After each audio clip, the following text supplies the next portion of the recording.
Will Oxley, you've been on the winning team of many very fast boats, but this must be something pretty special. Yeah, for an Australian, this is the highlight of one's career. It's a funny thing, really. I'm a marine biologist, and so when people ask you questions about, oh, you're a marine biologist, and do you ever see a shark, and how's the Great Barrier Reef?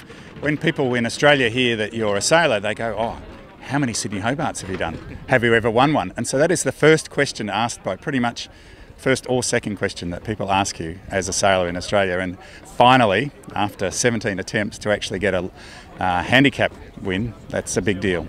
And you were talking before the race a good deal about what you were expecting down the line, and quite a lot of your predictions come pretty much true. Well, that is my job, but I'm in my area. I'm very lucky to have the support of Squid, the weather team in Belgium, and Christian Jamard is a guy, weather router that I've worked with for many years.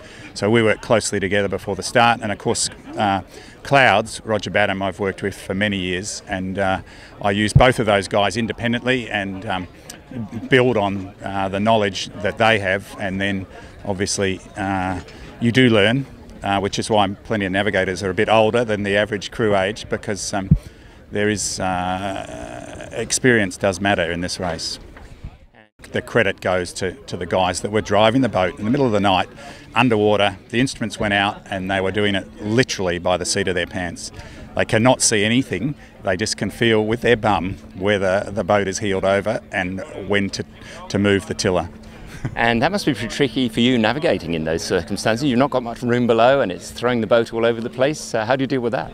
This is the first race though where I've had problems with GPS signal because the GPSs have been underwater. So I don't know if you can see the back of the boat there, that's one of the GPSs. And I would lose signal from that because it was underwater. And the other one's on the deck, and that one was, we were losing signal for that much of the time. So that's a little unusual. And then presumably you've got to also deal with what happens when sails blow up and then you're having to sail deeper. I gather you guys are having to sail quite deep with a froe, which is not ideal either. So how do you sort of adjust to those things? Yeah, I modify the polar on the fly, and then I just put a bit of, I'm doing the numbers manually in my head, looking at the angles and actually drawing lines on the chart like old school navigation. Just lastly, what's on the game plan for you next? Well, the next thing tomorrow, I go home, and then I'm actually working for one of the Volvo teams doing some weather support for the next leg. And then with this boat, with Ichi Ban, we're back into inshore mode, and we're trying to win the Australian IRC Championships.